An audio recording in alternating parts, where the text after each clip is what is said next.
आपने देखा होगा बहुत सारे सक्सेसफुल जो लोग होते हैं बहुत अच्छा कर रहे होते हैं एक लेवल तक और सडनली वो कुछ ऐसा कर जाते हैं जिससे सब खत्म हो जाता है। क्यों रणवीर का ये इतना एक लाइन सडनली इंडिया की सबसे बड़ी लाइन बन गई? Would you rather watch your parents have every day for the rest of your life? क्योंकि लोग यही सुनना चाहते हैं, लोग यही देखना चाहते हैं। द ओनली सॉल्यूशन सोसाइटी को एनहांस करने के लिए इज, तो सबसे पहली चीज़ ये है कि अगर आप इसको देखोगे इंडिया का ट्रेडिशन और इंडिया का इतिहास और इंडिया का जो स्पिरिचुअल जोन है उससे, तो आप शुरू करोगे हिंदुज़म से, बुद्धित्व से। अगर आप वेस्ट में जाओगे, आप जाओगे एरिस्टोटल और इन सब लोगों के ऊपर। तो अगर आप इन सबको स्टडी करोगे और मेडिटेशन में थोड़ा गहरा जाओगे तो आपको इसका समझ में आएगा कि इसकी प्रॉब्लम क्या है, असली क्यों ये चीज़ इतनी हाइप हो रही है। जैसे बुद्ध कहते हैं कि गाली देने वाले की प्रॉब्लम है, लेने वाले की प्रॉब्लम नहीं है। अगर आपने मुझे गाली दी तो इट डिपेंड्स कि मैंने वो ली या नहीं ली। अगर मैंने नहीं ली तो गाली देने वाला परेशान होगा, उसको पेन और बढ़ जाएगा, और आपने ली नहीं तो आप सॉर्टेड हो, आपको कोई उससे इम्पैक्ट नहीं आने वाला। ऐसे हम चलते हैं एरिस्टोटल की तरफ। तो एरिस्टोटल कहते हैं कि एजुकेटेड माइंड जो होता है वो कोई भी थॉट अगर कोई फेंक रहा है आपकी तरफ, if any one is sending any message to you, तो आप उसको बिना एक्सेप्ट करें या बिना रिजेक्ट करें उसको आप एंटरटेनमेंट की तरह ले सकते हो, और वो आपको किसी भी तरीके का कोई इम्पैक्ट नहीं कर सकता अनटिल एंड अनलेस कि जो लाइन आ रही है वो आपको कहीं ना कहीं टच करती है। फॉर एग्ज़ाम्पल, अगर डॉक्टर आपके इंजेक्शन लगाता है ब्लड निकालने के लिए, ब्लड सैंपल के लिए, तो क्या सिर्फ इंजेक्शन बॉडी में जाना और उसको वापस निकालना उससे ब्लड थोड़ी आ जाएगा? बॉडी में ब्लड होना भी तो चाहिए। अगर है ही नहीं तो ब्लड कैसे आएगा? इन सेम वे, अगर अब तालाब में पत्थर मारेंगे तो पानी की लहरें बनेगी, लेकिन पानी होना भी तो चाहिए। तो ये जो जितनी भी अभी इसके ऊपर कंट्रोवर्सी चल रही है, मीडिया हो, पॉलिटिशियंस हो, जितने भी लोग हैं, मैंने माना कि जो पत्थर मारा रणवीर ने वो गलत है, वो पत्थर उसको नहीं मारना चाहिए था। लेकिन ये जो शोर शराबा है चारों तरफ, इतना इसके बारे में हाइप हो रही है, दैट मीन्स कि सोसाइटी कहाँ स्टैंड कर रही है। क्लियर? सोसाइटी कहाँ क्लियर कर रही है, सबसे बड़ी प्रॉब्लम यह है। और अगर इस इंसिडेंट से कुछ सीखना है और आगे बढ़ना है लाइफ में, तो आप ये मान के चलो कि जो ये फ्रीडम ऑफ स्पीच का एक प्लेटफॉर्म मिला है, ये सोसाइटी को उसका आईना दिखाने के लिए बहुत बड़ी चीज़ है। आज आप इंस्टाग्राम हो, यूट्यूब हो, कोई भी चैनल को आप ले लो, हम लोग उसमें क्या देख रहे हैं वही हमारे फीड में आ रहा है। एल्गोरिदम को कोई फ़र्क नहीं पड़ रहा कि आप क्या देखना चाहते हो। जो आपको लाइक कर रहे हो, जिस पे आप वॉच टाइम ज़्यादा दे रहे हो, एल्गोरिदम आपको वो दिखाती जाएगी। क्यों रणवीर का ये इतना एक लाइन सडनली इंडिया की सबसे बड़ी लाइन बन गई? क्योंकि लोग यही सुनना चाहते हैं, लोग यही देखना चाहते हैं। रही बात जहाँ तक रणवीर की, रणवीर के मदर, फादर और सिस्टर तीनों डॉक्टर्स हैं, बहुत रिनाउंड डॉक्टर्स हैं। रणवीर खुद रिलायंस पब्लिक स्कूल जो है मुंबई में, जिसकी फ़ीस है करीबन 20 लाख रुपीज़ पर ईयर, वहाँ से पास आउट है। उसके बाद इंजीनियरिंग करी है लड़के ने, बहुत मेहनत भी करी है। अब जब ऐसी फैमिली से कोई बच्चे निकलते हैं जो कि रिच क्लास होती है, या आप मान के चलो कि जहाँ पे जो रूट्स हैं कंट्री की, जैसे हम कहते हैं कि 90% इंडिया गांव में बसता है, लेकिन उन्होंने कभी गांव देखे ही नहीं, कभी खेत खलियान देखे ही नहीं, कभी मेहनत करी ही नहीं वैसी। मैं उनमें उसकी गलती नहीं बता रहा, मैं बता रहा हूँ कि वो चीज़ उनको अपॉर्चुनिटी मिली नहीं जहाँ पर वो धरातल से जुड़ सके। जब ऐसे लोग सक्सेस की तरफ जाते हैं तो उसमें बहुत मेहनत वो करते हैं, लेकिन वो सक्सेस उनकी बिना नींव के होती है। तो जो फाउंडेशन है वो स्ट्रॉन्ग नहीं हो पाती। उसकी वजह से ऐसे रिमार्क्स, सोसाइटल प्रेशर की वजह से, कंटेंट कंपटीशन की वजह से, वो सब भूल के एक जो माहौल होता है उसके अंदर बह जाते हैं, और व्यूअरशिप या जो आगे की सक्सेस की हंगर है वो निकल के आती है।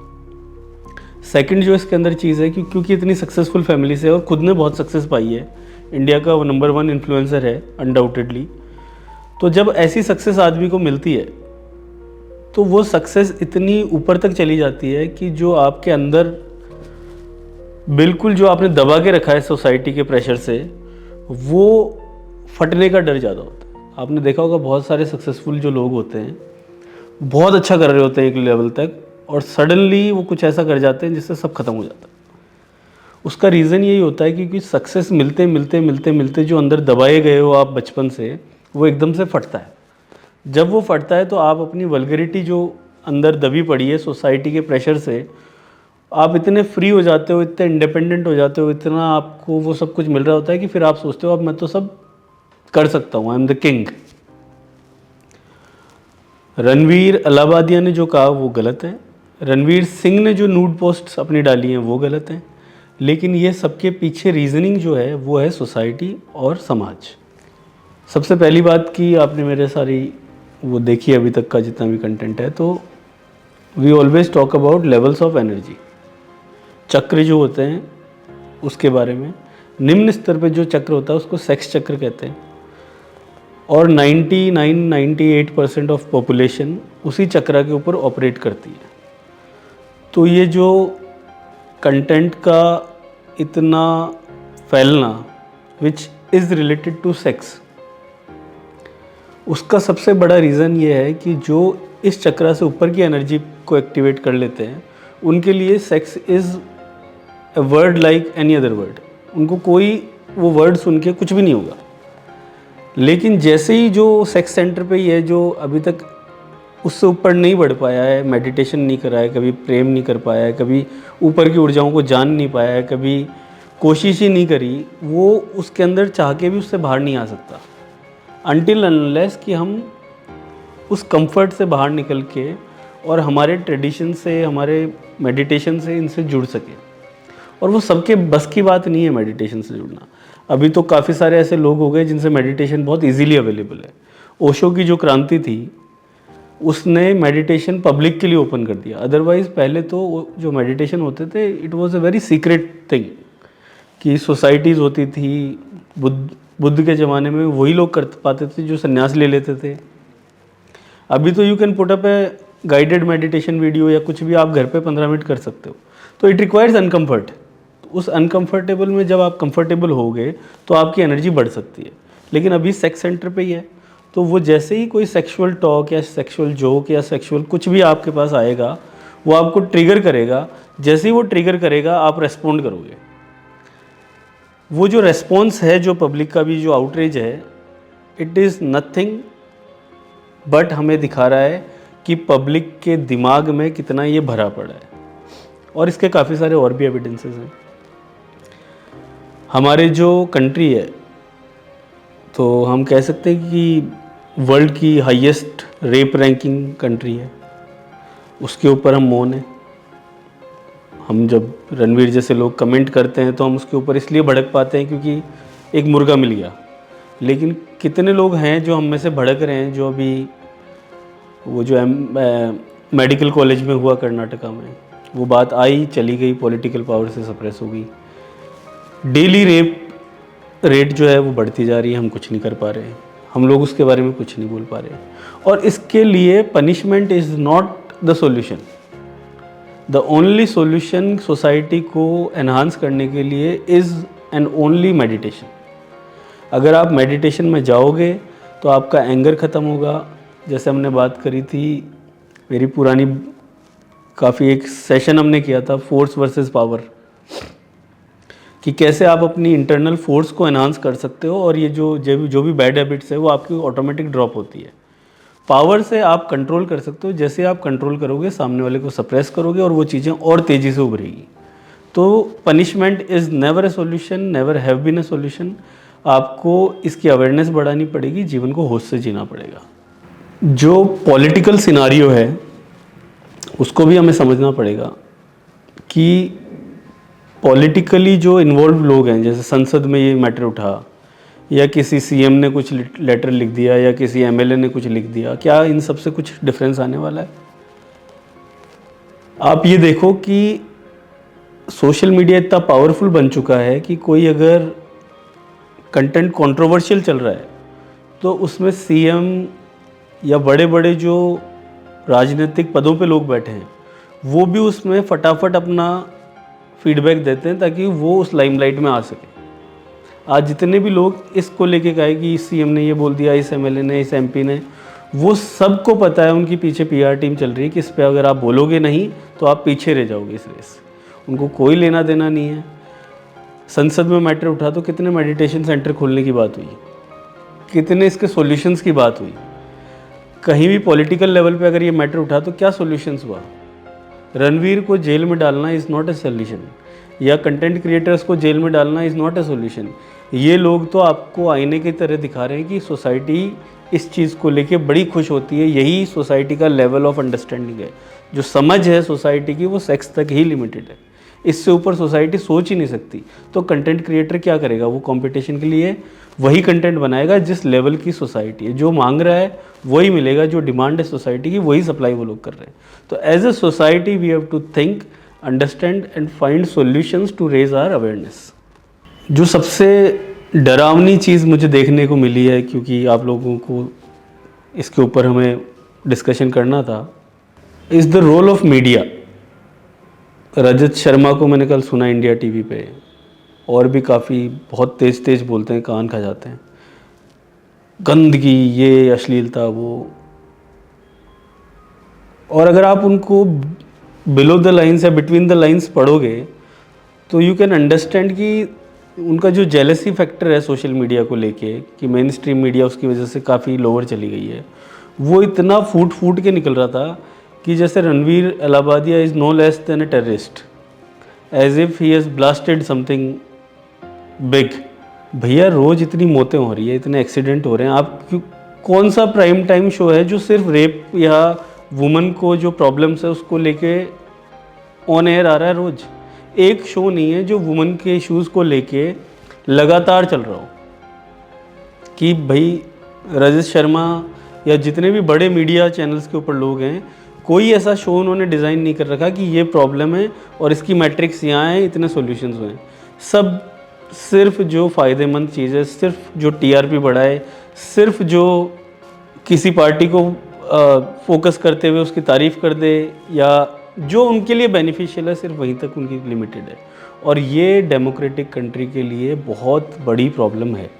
अगर इस तरीके से अगर हम आगे बढ़े तो जो आप सोसाइटी की बात कर रहे हो, पारिवारिक समझ की बात कर रहे हो, या जो रिलेशनशिप की बात कर रहे हो, ये नहीं बचेगा। ये पाखंड जो है, या जो आपका माइंडसेट है कि हम बहुत अच्छे हैं और हम देखना ही नहीं चाहते कि हम कितने गंदे हैं, तो ये जो दोनों डुअलिटी है ये काम नहीं करेगी। You have to literally improve from within to make sure that the society becomes a wonderful place, this country become a blissful place.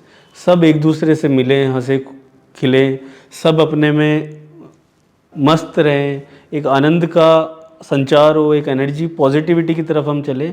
ये चीज़ें सिर्फ कल्पनाएं रह जाएगी अगर इस तरीके से हम आगे बढ़ते चलेंगे। आई थिंक समराइज करते हुए, it is important for the new generation like you people to understand that जो भी स्ट्रक्चर में हम जी रहे हैं ना, वो स्ट्रक्चर झूठ के बेस पे बना हुआ है। इट इज़ ऑल लाइज, और वो लाइज तब तक छुप पा रही थी, लोग तब तक उसको जी पा रहे थे जब तक इंटरनेट का आगमन नहीं हुआ। जैसे ही इंटरनेट आया है, यू कैन आस्क क्वेश्चंस। आज अगर मैं आपको कहूँ कि जयपुर दुनिया का सबसे अच्छा शहर है, तो आज आपकी जनरेशन इतनी अवेयर हो चुकी है कि मेरे को 15 देश और बता दोगे और 15 कमियां जयपुर की। बोले सर कौन सा एविडेंस आपके पास? लेकिन जब तक इंटरनेट नहीं था तब तक ये झूठ प्रचलित होते थे और ये चलते थे। आज भी आप गांव में जाओगे, आप लोग मुझे नहीं पता कितना जाते हो, लेकिन गांव में अगर आप जाओगे तो आज भी एक जो 100 साल पहले की एक लाइन है, वो भले ही बिल्कुल झूठी हो, वो आज भी पकड़ के पूरे गांव उसको मानता है कि यही सत्य है। जैसे नाहरगढ़ में भूत रहते हैं, अगर गांव में ये चीज़ चल रही है तो गांव में आज भी जो बुजुर्ग लोग हैं, जो इंटरनेट से दूर हैं, वो लोग आज भी मानते हैं कि यहाँ भूत ही रहते हैं। लेकिन आप नहीं मानोगे। आप your generation is rebellious generation. आपको जब तक आई विटनेस नहीं हो, साइंटिफिक एविडेंस नहीं हो, तब तक आप नहीं मानोगे। और ये बुद्ध की जो शिक्षा थी वो अब काम करेगी। बुद्ध ने हमेशा कहा पहले जानो फिर मानो, और अगर आप जान गए तो मानने की ज़रूरत क्या है भाई? अगर आपको दिख रहा है कि सूरज से रोशनी आ रही है तो उसको मानने की ज़रूरत ही नहीं है। लेकिन जो पुरानी पीढ़ियां हैं वो मनाने पे इतना फोकस उनका इसलिए था ताकि ये सोसाइटियल बैलेंस चलता रहे। और जो ये रणवीर जैसी चीज़ निकल के आई, ऐसी कोई बात सबके अंदर जो दबी हुई है, हर सोसाइटी जानती थी कि आदमी कितना जानवर लेवल का है, लेकिन उसको दबा दबा के कंट्रोल अभी तक किया जा सकता था। आने वाले भविष्य में किसी को आप कंट्रोल नहीं कर पाओगे, इस जनरेशन को बिल्कुल नहीं कर पाओगे। तो the only solution for you youth is to go deeper into meditations, understand the power of within, understand the power of universe, and then you can go to the right directions. Otherwise आपके लिए जो अब distractions हैं वो बहुत बड़ा है। Until unless you know who am I, मैं कौन हूँ, मैं क्यों आया हूँ, मेरी रूट्स क्या है, मेरे को कहाँ जाना है, आप लोगों के लिए लाइफ बहुत डिफ़िकल्ट होने वाली है। और मेरे को दिल से ये है कि आप लोग मेडिटेशन में जाओ, नहीं तो आपकी जनरेशन के लिए लाइफ बहुत मुश्किल होने वाली है। I really am very empathetical कि आप लोगों को जो प्रॉब्लम्स आने वाली है, there is no solution to it other than meditation. So I urge you to go and do meditations. और ये जितनी भी बकवास है जो सोशल मीडिया पे जो रिएक्शंस हैं, understand that these reactions are nothing but the voice of everyone who can't say it. Ranveer has said it. He got the courage because he is successful. He got viewers. You and me have not got that. We always talk about it inside a room, and when we talk about it, we laugh about it. But then that is limited. ये जो सोच है, ये पूरे देश की जो reactions हैं वो बता रहे हैं कि देश कितना खोखला हो चुका है अंदर से। Meditation is the only solution. Do not trust anyone, do not trust any information, do your own research. And most importantly, understand this boomerang effect. अभी आपके यहाँ पे काफ़ी boomerang का वो टॉपिक चला था। Anything which is suppressed for very long time, जिसको भी बहुत लंबे टाइम तक दबाया जाएगा, वो आग की तरह बाहर निकलेगा।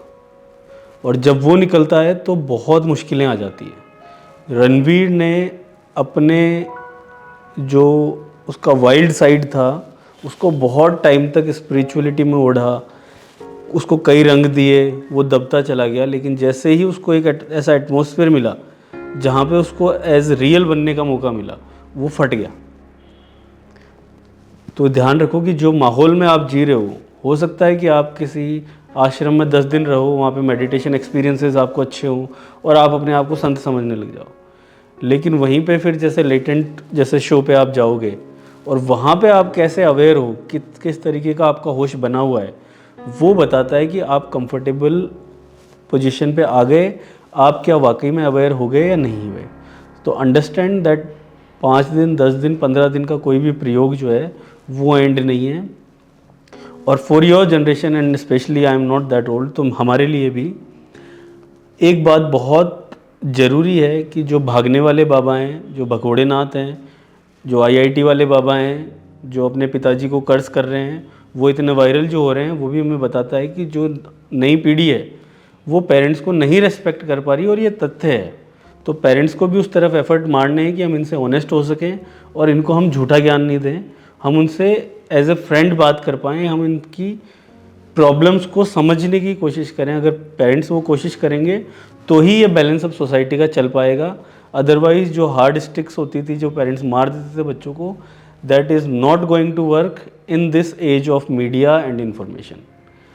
सो we have to make sure that we spiritually get aware, और माफ़ करने की क्षमता हम सब में बढ़े, और ये जो जितने भी एंगर, लस्ट और ये सब चीज़ें हैं, ये हम मेडिटेशन के थ्रू धीरे धीरे इसको ख़त्म कर पाएँ। So I think that is about it, and hopefully people will understand that why these chaos are created and how success can get into your head and how you can control yourself if success is coming and you are really going into meditations. There is a balance, and try to find that balance in your life and you can live a blissful life.